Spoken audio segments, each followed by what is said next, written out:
Want to do is to make a toast. March is International Women's Month. And I just want to make a toast to all the wonderful women in the room today for everything we've accomplished and everything we have yet to do. So, to the women of today. My name is Judy Milasek. I am a board member here at ProMusica Detroit. I'm standing here today looking at this great audience. I am grateful for you all to be here. We would be nothing without an audience. We're happy for the people that have season tickets and those that have just bought a single ticket for today. We're just very pleased to have you here. Let me say that we're grateful for all our donors.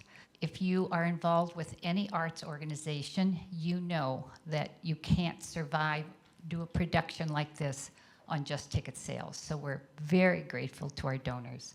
So you're all here to hear Charlie today. And as you came in or mingled here, you probably heard people say, you're in for a treat.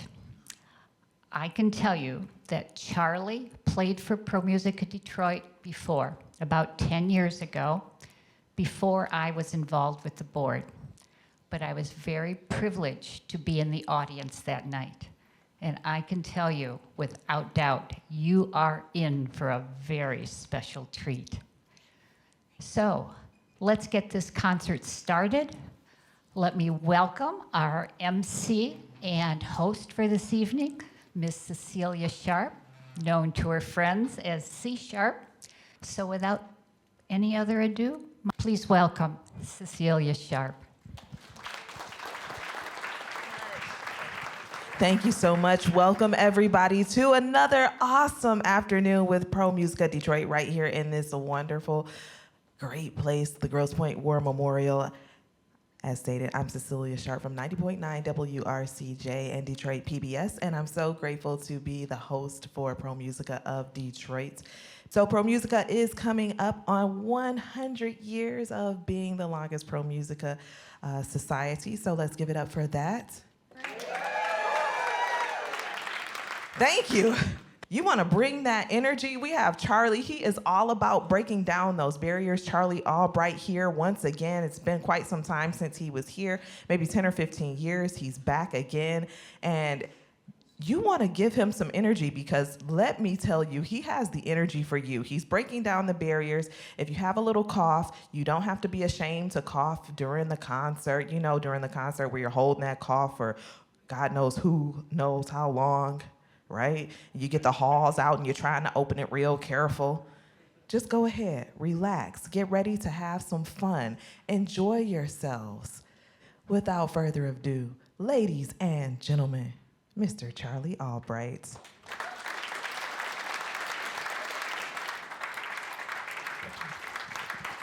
Oh, thank you so much. It's so wonderful to be back here. After I looked it up because I knew it was a long time, and I thought, oh, maybe it's, maybe 3-4 years ago or so. 10 years ago. 10 years ago I was here, but a lot has happened in the last 10 years, I think. But it's wonderful to be back at ProMusica Detroit and to be able to share music with you this afternoon. And this is my first time here at the War Memorial, and I drove up and I was like, wow. This is an incredible place. And then I was like, where's the piano? And I was sneaking around and I saw through the glass and I saw there was a piano. I was like, that's gotta be where it is. Walked in and I saw this, it looks like an ocean. And it's just incredible. So I'm really honored to be here. This afternoon, I wanna have an afternoon of sharing music. A lot of times I feel from my experience playing the piano, that classical music in particular, has a reputation of being very hoity-toity. That's the technical definition term, I think, hoity-toity. And I think it's dumb, and I think that, that's another technical term. It's dumb because, music, I think, is for everyone, but over the last 100 years or so, a lot of these classical rules have come up regarding classical music. Things like, don't clap between movements. God forbid you clap after the first movement of something if you really like it. Other things like, don't cough, you mentioned, or, if something happens, or a little kid makes a noise or something, you shut the concert down and you just wait and glare until they leave the room. Like, do you think those people are ever going to want to come to a classical music concert again? Of course not. So I always like kind of making it an evening, typically, or an afternoon of just having kind of fun. So I would like that tonight. So if you like how I'm playing, even in the middle of the piece, feel free to applaud. I might play faster. And that's actually what was done back in Mozart's time. Mozart would be playing something, and then people would literally clap in the middle of his piece, and he might play that section again. He'll just loop around and play it again because they liked it, like a jazz concert. Classical music doesn't have that. So if you want to clap in the middle of a piece, great. If you need to excuse yourself, that's fine. I just want it to be an afternoon of having some fun. And I'd like to start actually with a piece that's not on the program. And I have been doing this at a few concerts lately, and it's a lot of fun because I used to play it as an encore years ago in past concert seasons. But it's also a great piece to kind of warm up your fingers with a little bit. This is a piece by Mozart. It's the Turkish March, but this is a version, a transcription. It was rewritten into a version that was, I like to refer to as Mozart on steroids. This is the Arkady Volodos transcription of the Turkish March.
For the next piece I'd like to share with you this afternoon, this one is on your program. It's the first one, and it's probably the most underplayed, overplayed piece of music ever written, and probably also one of the most famous, not only piano pieces, not only classical pieces, but pieces of music of any genre ever composed in history, and that's the Moonlight Sonata by Beethoven. Now, this piece was on every top 50 greatest classical music hits on tapes and CDs around gas stations for decades, but for good reason. The first movement is the one that everyone knows. It's the very, very solemn, the word I like to use is desperation. It's a weird word to use because it's a very quiet, kind of introverted piece of music. You know, the left hand is playing a simple deep octave pretty much the entire time. The right hand is just playing a single broken 3-note chord, and then occasionally you'll hear the haunting single note that rings out 3 times. And it's almost as if the composer or the main character in the piece has this kind of internal turmoil, this desperation, but it's being held in. He's almost being haunted by it. Then the second movement comes along, and it's kind of like an interlude more than anything, where it's very short, and it connects the first and third, but in a very light-hearted way. It's very innocent. It's very pure. You can almost imagine like little children playing out in, a spring flower field or something. It's very pure and innocent. And then the third movement comes, which is also famous, and it expresses that same desperation that the first movement had, but in what I consider the polar opposite way. So the first movement was very reserved, very introverted. The third movement is almost as if the main character again, or the composer, has that same desperation, but it's lashing out uncontrollably. It's almost as if this fury just can't be kept in any longer, and it's being just unleashed.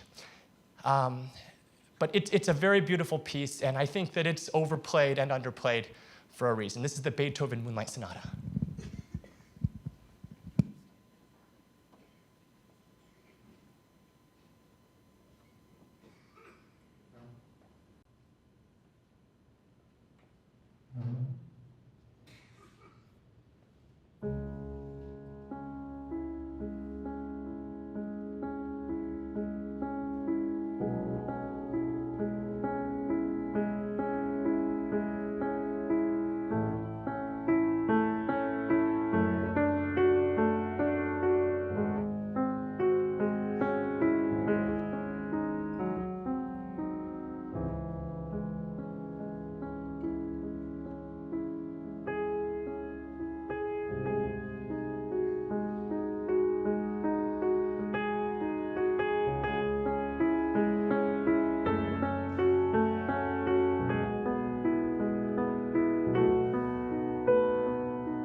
I think that one's famous for a reason.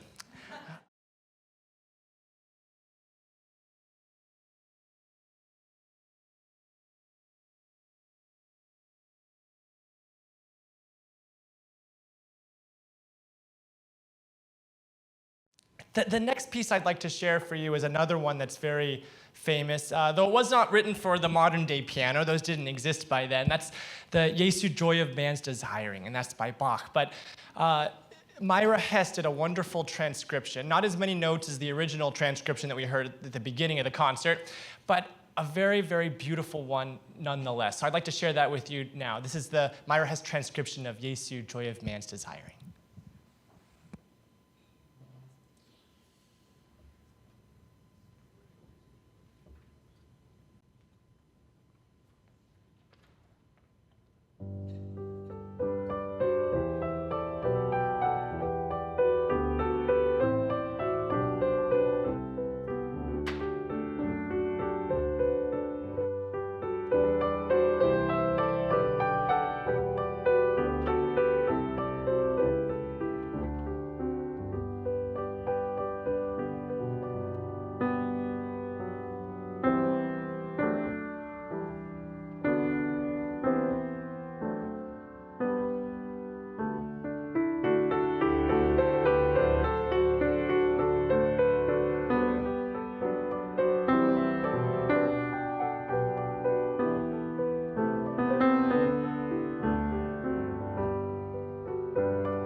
You know, I'd like to add something that's not in the program, something quick, because my motto of as of late has been, why not? That's kind of the quote I've been going by. So one of the things I love to do is improvise, make things up. And I actually, that's how I actually began piano. I played entirely by ear from when I was about 3 until about 7 or 8. And I was taking from a jazz teacher out in Olympia, Washington. I grew up in the small town, Cecelia, Washington.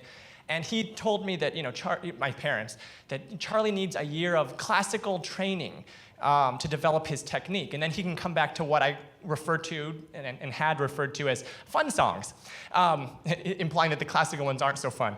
But he introduced me to actually my first classical teacher, Nancy Adsit, who's actually a native of Michigan, and her son is here today, Dan Adsit, so that's really special. I think, he's right back there, so thank you for coming. But yeah, that 1 year became 12 plus years of lessons till I went to college, and she became essentially like my grandma. And we traveled the world together doing piano stuff from Australia to Norway to all kinds of things. But I still like to do fun songs and improvs, and sometimes it's fun to take music that you never played before and just make something up on the spot, which is what I'll do in the second half. But it's also fun to take other people's music and make your own versions of them. And a few years ago, I got to learn this piece. The first time I performed, had the opportunity to perform with cellist Yo-Yo Ma, we played the theme from The Mission is one of the pieces. And it's called Gabriel's Oboe. It's a very famous piece of music. And there's another very famous piece of music that was made famous by Pavarotti, and I will not sing or you will all head for the emergency exits, but that is Nessun Dorma. And so I thought, well, boy, we have Gabriel's Oboe and we have Nessun Dorma. What if we just kind of stick them together and see how that works? And I think it works. So I wanted to do an improv on that for you today because, again, why not? So here's Gabriel's Oboe, Nessun Dorma, and my...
I thought I'd end the last piece of the first half here with another very famous piece of music. I actually played this a lot in the past year and a half or so because it was a big anniversary year for Gershwin.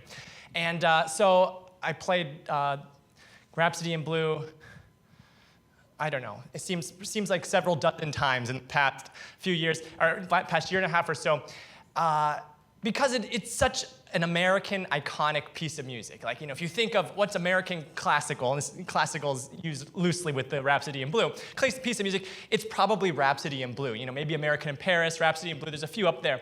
But the thing is, a few years ago, I started not only playing it with orchestras, which is typically how it's heard, because it's a concerto, but also on my own. And the response has been a lot of fun and really great, because for 99.9% of people out there, unless you play it yourself, you'll never hear it this way. Because every time you go to a concert, you'll hear it with me and an orchestra, or if you pick up a recording or stream it on Apple or whatever, you'll hear it with someone and an orchestra, but you'll never hear just the piano part unless you take the time to learn all 87 million notes.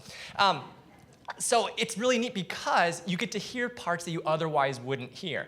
But at the same time, it works really well because unlike a lot of concertos where the orchestra and the piano are playing together a lot of the time, this piece is written such that the orchestra plays a part, the piano plays a part, and it kind of goes back and forth with multiple solos, and then there's occasionally times where they come together. So you will hear gaps. That's normal. It's not just me forgetting, maybe me forgetting where I am, but it's not just me forgetting where I am in the piece. There will be gaps. There will be places where it seems like there's something missing, and it's because due to budgetary constraints, there's about 100 people missing.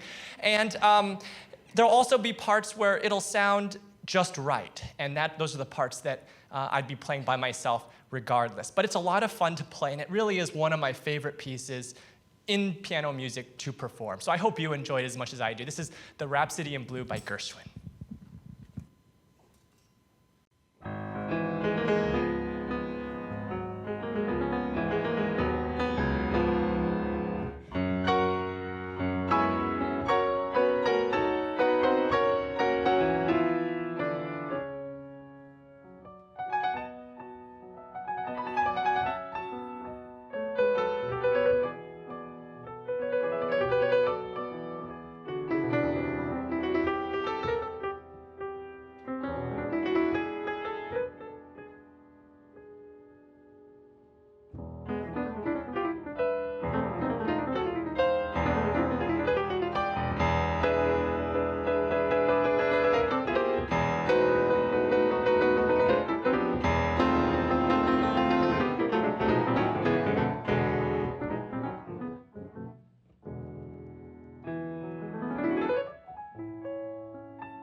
Charlie, thank you so much for being back here again in Detroit. It is such an honor and as we say, treat to hear you perform and to see you in such an intimate setting.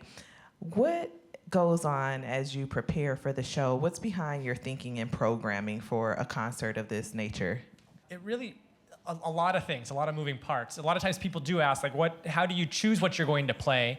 And whether it be a recital like this, where I am by myself the whole time, or if it's with an orchestra somewhere, right? When you're with an orchestra, usually the piano is a very solo, by yourself instrument. So even when you're with an orchestra, you're kind of out front doing your own thing, and the orchestra is accompanying you. And it really depends. So for an orchestra concert, for example, there might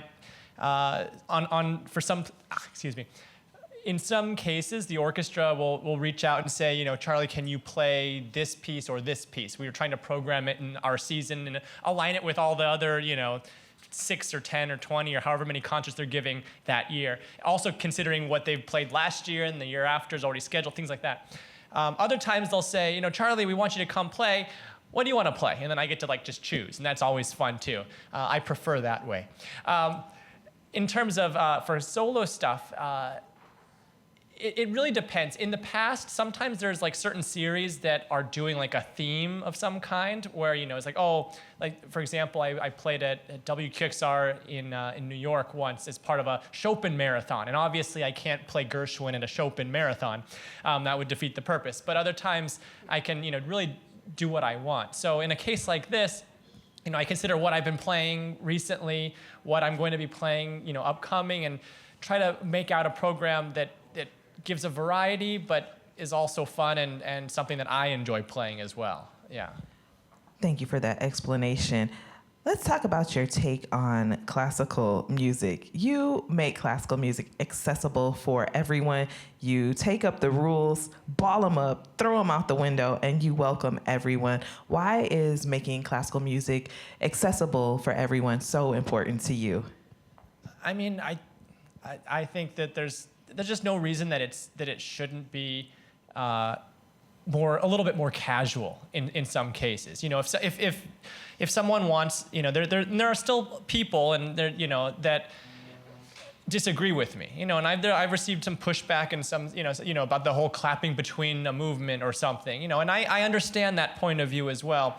But my opinion is that if you want a purely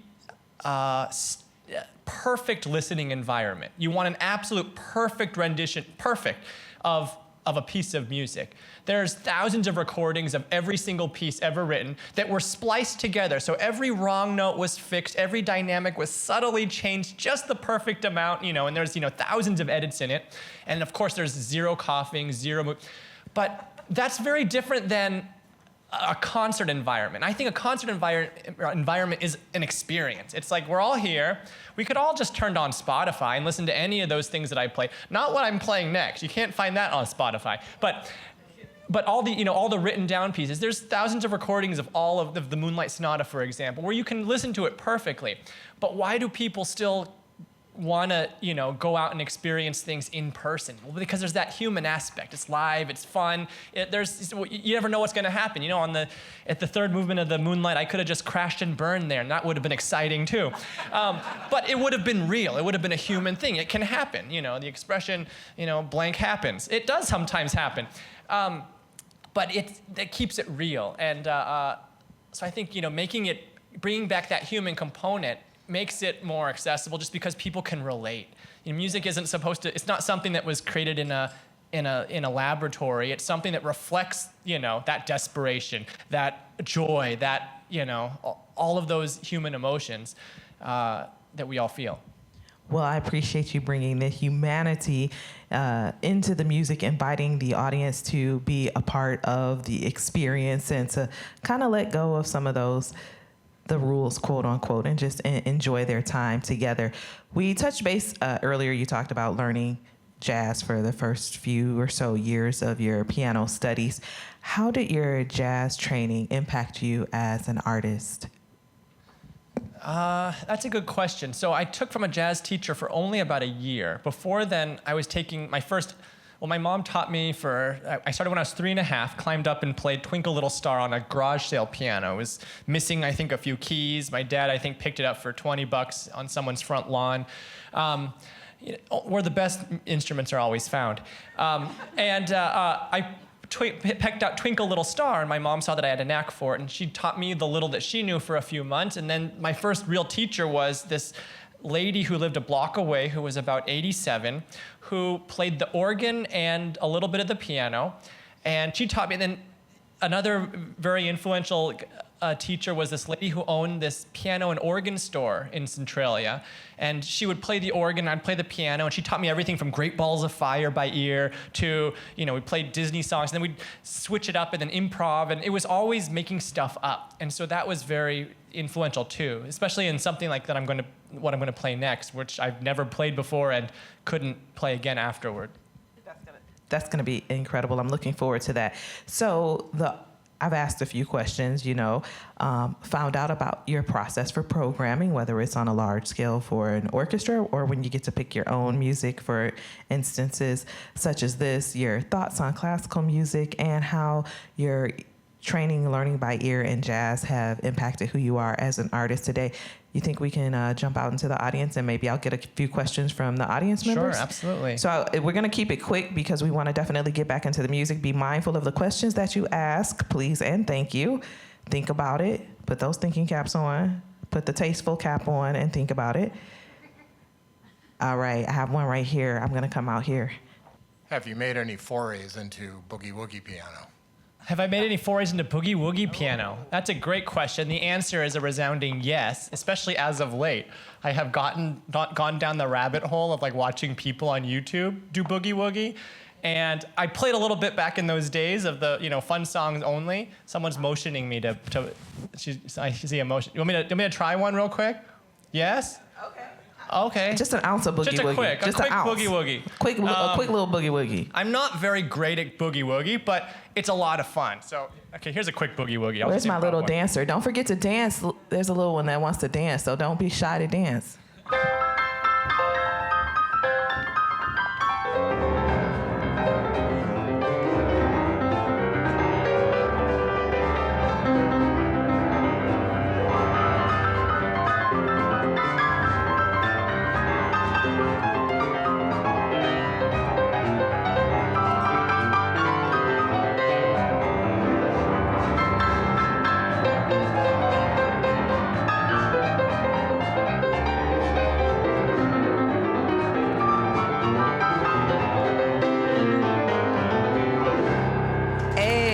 Boogie Woogie from Charlie Albright right there on the spot.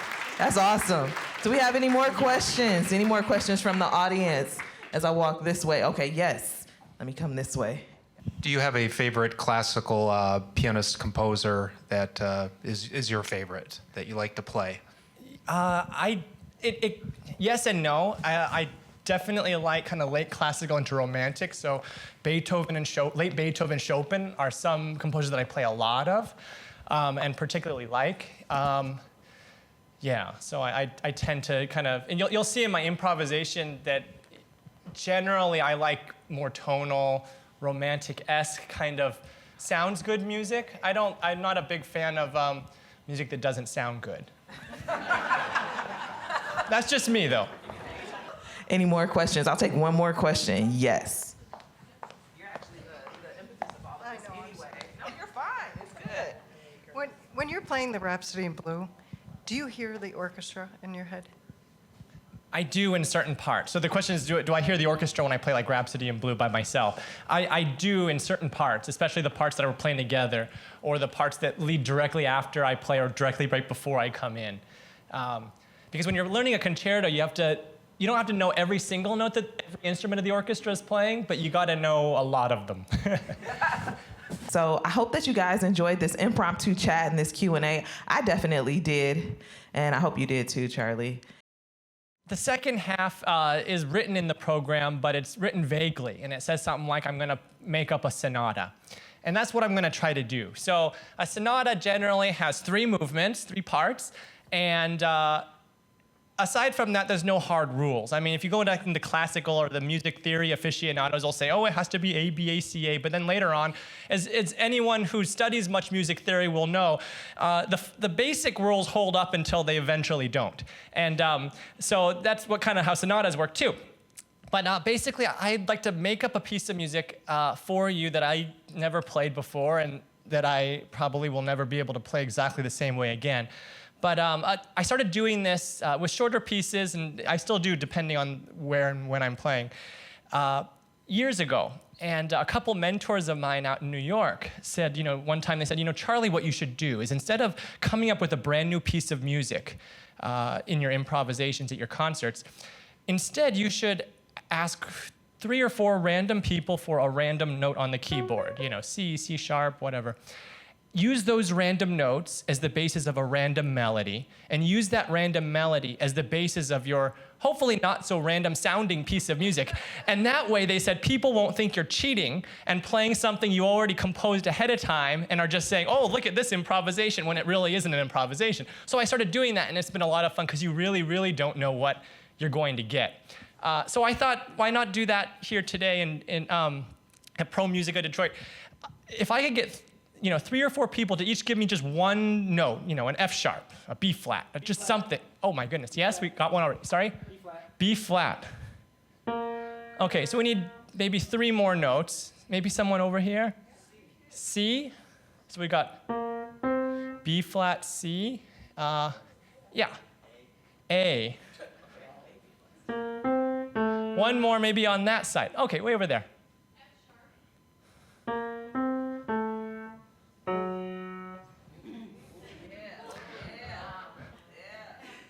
We'll speak after the concert. So let's make a. So I'll pause in between each movement, and then so it'll kind of hopefully sound like 3 parts, and I'll aim for it to be, I don't know, 20, 30 minutes total. I know we had the Q&A thing, and yeah, let's see what we get. Here's that will be the basis of a new sonata.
One more time for Charlie Albright.